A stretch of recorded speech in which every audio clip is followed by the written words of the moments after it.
What if the most important weapon in the war over the Strait of Hormuz isn't the missile threatening the ships above the water? What if it's a weapon designed to destroy something Iran thought was beyond reach? Deep beneath Iranian mountains, behind layers of rock and reinforced concrete, Tehran built its most valuable military infrastructure around one assumption: they couldn't destroy it. That assumption is now being tested by one aircraft, the B-2 Spirit, and beneath its enormous stealth wings, a weapon unlike almost anything else in the American arsenal, the GBU-57 Massive Ordnance Penetrator, a 30,000-pound bunker buster designed for a very specific kind of war. Not the war you can see from the surface, the war underneath it. Because above the ground, the conflict over the Strait of Hormuz looks like a familiar contest of missiles, drones, and aircraft. But somewhere beneath the mountains, a different calculation is taking place. Can a country protect its most important military assets simply by putting them deeper underground? Or has modern American air power finally made depth itself less reliable? That is the mystery at the center of this war. And it begins with the mountain. The Strait of Hormuz is a narrow blue passage connecting the Persian Gulf to the wider world, 21 miles at its narrowest points. But the strategic importance of those miles is almost impossible to overstate. Enormous quantities of energy move through this region. Commercial shipping. The global economy does not need the strait to disappear completely to feel the consequences. It only needs uncertainty. A anchor captain hesitates. A shipping company delays a voyage. A refinery thousands of miles away starts worrying about tomorrow's supply. The waterway becomes dangerous before a single ship is actually sunk. And that is precisely why Iran's strategy has always been so difficult to counter. Tehran does not need to defeat the United States in a conventional naval battle. It only needs to make the cost of keeping the waterway open unacceptably high. Mines, anti-mine ship missiles, fast attack craft, coastal radar, all of them create the same basic problem. But here's the contradiction. The more Iran relies on asymmetric weapons near the surface, the more the United States can focus on the infrastructure that enables them. No traditional fuselage, no vertical tail, just a massive flying wing designed around one objective. Only a small number were ever built. Every long-range mission requires enormous planning, aerial refueling, and a journey measured in continents rather than miles. But the B-2's real advantage isn't its range, it's what it can carry. The GBU-57 is roughly 20 feet long. It weighs about 15 tons, and it was created for a target that ordinary bombs struggle to defeat. A bunker buried under hundreds of feet of earth and reinforced concrete. The idea is simple. The bomb must first become a tunneling machine. It has to survive the impact, penetrate, keep moving, and only then explode. That sounds like a technical problem. It's a strategic one. Because once a military facility moves underground, it changes the entire logic of warfare. You cannot easily see it. You cannot easily strike it. And you may not even know whether your previous attack actually damaged it. The bunker becomes more than a building. It becomes uncertainty. Iran understood this long before the current war. The Fordow enrichment facility was constructed deep inside a mountain near Qom. Its location was not accidental. The mountain was part of the defense system. Depth became protection, and the assumption behind that protection was brutally logical. Then the mountain becomes a shield. For years, that calculation shaped how analysts viewed the facility. Then came the B-2. During Operation Midnight Hammer, American B-2 bombers attacked Iranian nuclear infrastructure, including Fordow. The strike did not prove that every underground facility could be destroyed. That would be an absolute conclusion the evidence cannot support. But it demonstrated something strategically important. The depth of a target could no longer be treated as automatic protection. And that changes the question. If the mountain cannot guarantee survival, the answer is much more complicated than another layer of concrete. Because Iran's underground strategy was never just about protecting buildings. It was about protecting a system. Missile launchers, command centers, air defenses, weapons storage, leadership facilities. The deeper the system goes, the harder it becomes for an adversary to destroy it quickly. But the deeper it goes, the more dependent it becomes on everything above ground. Ventilation, communications, personnel, access roads, sensors. The bunker may be underground. And this is where the conflict begins to shift. The visible war is happening over the Gulf. The invisible war is happening beneath the mountains.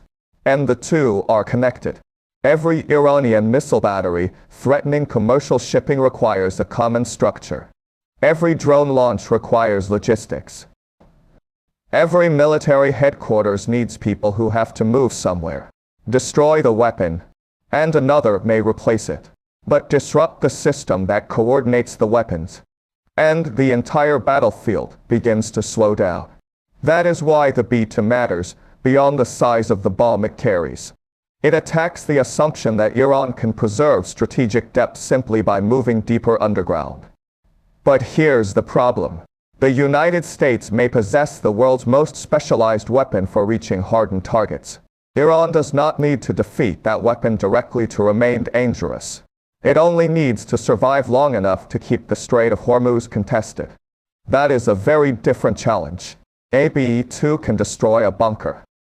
It cannot physically escort every tanker. It cannot remove every mine. It cannot guarantee that every drone will be intercepted. And it cannot force an adversary to stop fighting simply because one category of infrastructure is vulnerable. This is the first major contradiction of the war. America has extraordinary power against fixed targets. Iran's strategy is increasingly built around targets that move. Fast attack craft. That means the United States can possess the world's most powerful bunker-busting capability and still face a strategic problem in the narrow waters of Hormuz. The mountain may be vulnerable. The waterway remains contested. And somewhere between those two realities lies the real battlefield. Because the question is no longer whether America can reach Iran's underground infrastructure. The question is what happens after it does. Iran has spent years building a military architecture designed to survive airstrikes. The United States has spent decades building an architecture designed to find and penetrate what those defenses were supposed to hide. Now those two systems are colliding. And the deeper this war goes, the bunker may not be the ultimate weapon. It may be the beginning of the next phase. Tehran faces a strategic choice. Move faster, disperse, or stop relying on fixed infrastructure altogether. And that is where the story changes. Because everyone watching the war is focused on what the B-2 is destroying. Everyone thinks this battle is about bombs and bunkers. But the real battle is about whether a military can remain strategically credible after its safest places are no longer safe. That is a much bigger problem. Because the GBU-57 is not simply a bomb. It changes what an adversary is allowed to believe about geography. Iran could assume that certain facilities were protected by depth. Now that assumption has been weakened. And when a country loses confidence in its defenses, it does not necessarily surrender. It adapts. The first adaptation is dispersion. A military can spread its capabilities across dozens of smaller locations. That makes every individual target less valuable. But it creates a new problem. More locations require more logistics, more communications, more personnel, more opportunities for intelligence to find the connections between them. The bunker becomes harder to destroy. The network becomes easier to expose. That is the paradox. Protection creates complexity, and complexity creates new vulnerabilities. Now look back at the Strait of Hormuz. The United States does not need to destroy every Iranian military facility to change the strategic equation. It needs to reduce Iran's ability to coordinate the forces that threaten the waterway. The coastal batteries that guide attacks, the drones that extend Iran's reach, and the underground facilities that allow the entire system to survive. The B-2 is one piece of that larger architecture. But it is an extraordinary piece, because it creates a threat Iran cannot easily answer with conventional air defenses. And that forces Tehran to spend resources solving a problem that may not have a simple solution. More deception, more mobile launchers, more underground tunnels, more redundancy. Every adaptation costs something. And this is where the invisible battlefield emerges. The real weapon is not the bomb. The real weapon is the pressure the bomb creates on every decision made before the bomb arrives. How often should they move? How much can be transmitted electronically? How much must be carried by human couriers? When should missiles be relocated? How much of the military's attention must be diverted toward survival? A bunker does not disappear when it becomes vulnerable. That is the deeper strategic effect. The United States is forcing Iran to spend more of its military energy defending the system behind the battlefield. And every hour spent protecting command infrastructure is an hour not spent controlling the strait. The lesson here is crucial. Modern warfare is increasingly about attacking the enemy's ability to make decisions, not simply destroying the enemy's weapons. They create uncertainty at the top of the chain, and uncertainty travels downward. A commander hesitates. A missile launch is delayed. A radar network goes silent. A convoy changes route. A anchor gets another hour of breathing room. Nothing dramatic happens on television. But strategically, the battlefield has changed. And then comes the second contradiction. The United States may have the advantage in deep-minus strike capability. Iran still has the advantage of proximity. The B-2 must travel across the world. Iran's missiles and drones operate close to home. American bombers depend on refueling aircraft, forward bases, intelligence networks, and enormous logistical infrastructure. Iran can launch cheaper systems from a much smaller geographic footprint. So the war becomes a contest between exquisite power and persistent pressure. One side can strike extraordinarily deep. The other can keep creating problems everywhere else. That is why the Strait of Hormuz remains so important. It is not merely a military objective. It is an economic pressure point.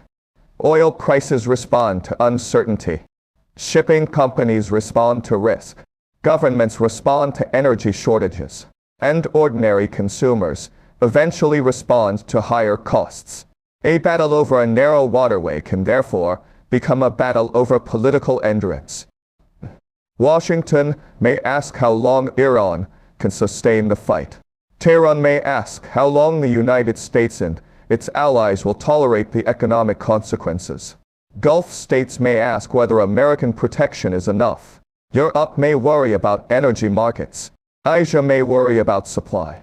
And somewhere far beyond the Persian Gulf, a factory manager may simply see the price of fuel rise. The battlefield has expanded without a single soldier moving. That is the invisible war. But the B-2 introduces another question. What happens if Iran stops trying to protect its most important assets with massive fixed bunkers? What if it decides the bunker itself is the wrong model? Mobile missile systems, decentralized command, underground tunnels connected to multiple exits, weapons hidden among civilian infrastructure. The goal would no longer be to build an impenetrable fortress. It would be to create a target that is impossible to fully understand. And that may be the next phase of warfare. The United States is exceptionally good at finding and destroying known targets. The harder problem is finding the unknown ones. This is why technology alone never guarantees victory. The GBU-57 can penetrate enormous amounts of earth and concrete.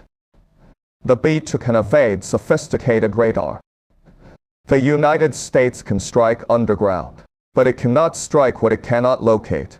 So the strategic competition moves again, from firepower to intelligence, from intelligence to deception, from deception. And now the entire meaning of the war over Hormuz begins to look different. Everyone sees the B-2 flying toward Iran. But the deeper story is about what Iran does before the next B-2 arrives. Does it rebuild? Does it disperse? Does it hide? Does it retaliate through the strait? Or does it search for another way to make American power expensive? That last question may be the most important, because Iran's strategy has never depended entirely on defeating American aircraft. It depends on creating enough problems that the cost of maintaining control becomes politically difficult. The United States can destroy a bunker. Iran can threaten a shipping lane. America can attack underground infrastructure. Iran can launch another drone. The other attacks the cost of operating the system. And that creates a war with no obvious finish line. The GBU-57 has changed the calculation. It has demonstrated that depth is not the guarantee it once appeared to be. But it has not eliminated Iran's ability to create pressure. It has forced the conflict into a new phase. A phase where the safest bunker may be the one nobody knows exists. The question is no longer whether Iran can build a bunker deep enough to survive an American bomb.